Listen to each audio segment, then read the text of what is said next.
Hey Jacob, watch this! Ah!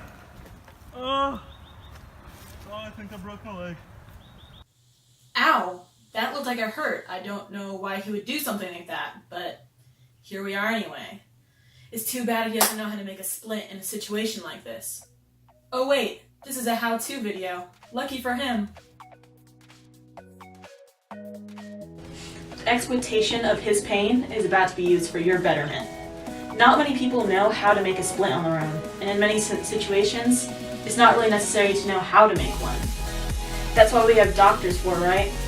However, accidents happen in the most inopportune of times. And if you find yourself without a doctor or a car or any cell service at all, you're probably going to want to know how to make a splint on your own. So if you ever find yourself in an emergency situation, you'll be able to provide care for someone else or for your own self in a situation where a splint is necessary. Now let's see how to make that splint. Alright, let's start to make a splint. The first step, what you want to do when you are a person is injured, is to prevent the further injury so that he doesn't get his injury doesn't get any worse. Don't move the injured person much unless you are in danger, such as the rocks are falling or there is any traffic coming, etc. And then you have to check whether the person helping you is not at risk at all, because you have to edit the thread first and then care for the victim.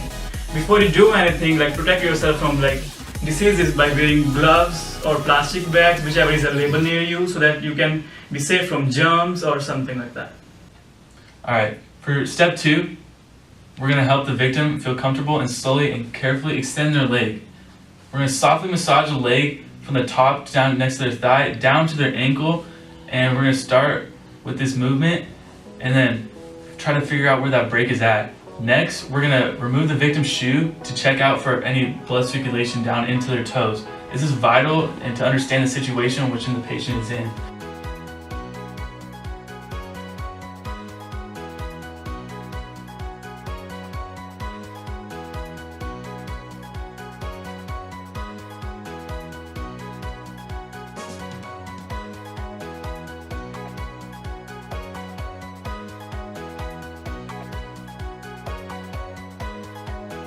While the leg is extended, we're gonna use extra clothing and any other materials to have leg support behind their knee. We're gonna make sure both of the injured patient and yourself are safe and out of harm.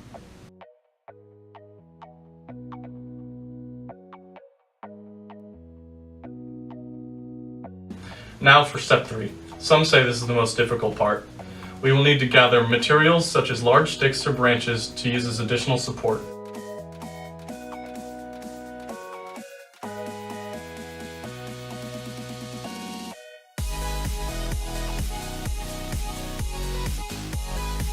If blood is present, use old shirts or cloth materials that you've gathered to clean up the injured leg.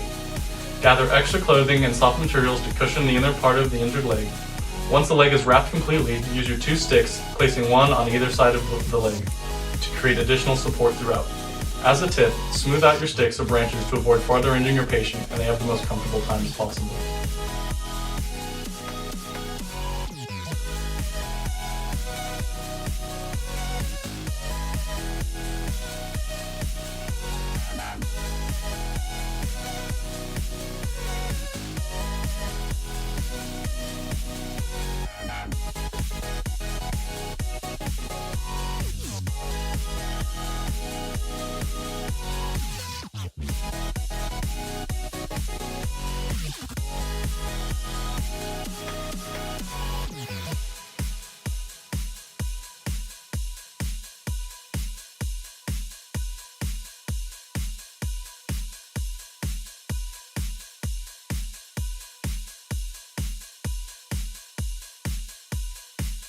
For the next step, which is most crucial, you have to use a material to tie off the splint.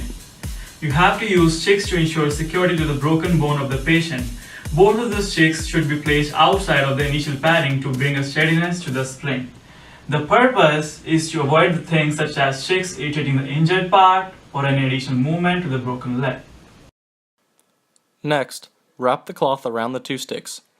Make sure to secure the 2 sticks above and below the knee and at the ankle or below the break to ensure the most stability and security for your injured patient.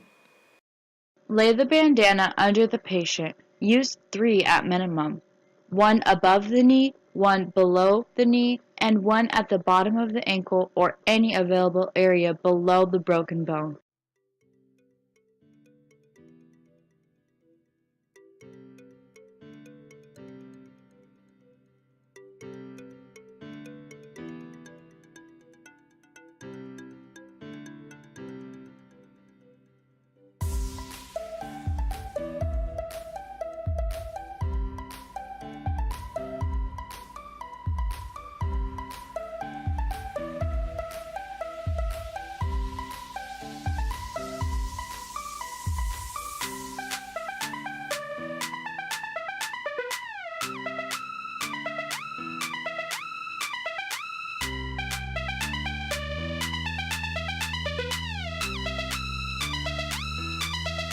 Lastly, you want to tie the knots in the cravats.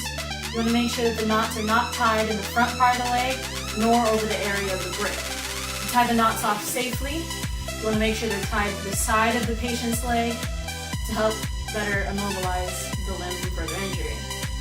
Remember, you have to use 3 minimum tie-off areas, which are the part above the knee, the part below the knee, and the part on the ankle, which is below the injury itself. If you have more resources, then you can use the extra material to tie off more knots as well.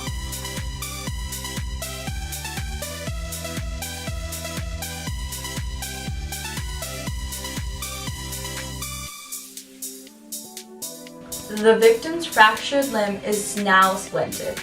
This video taught us about what is the correct method if we are in an emergency situation and need to make a makeshift splint.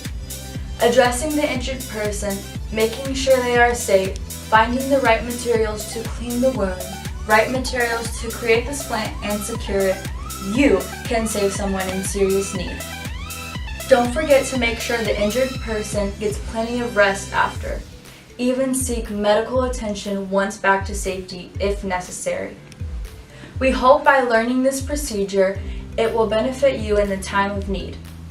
If you are out camping, biking, hunting, whatever it may be, we hope that you will be the one to step up and take charge in the case that somebody needs an emergency makeshift splint.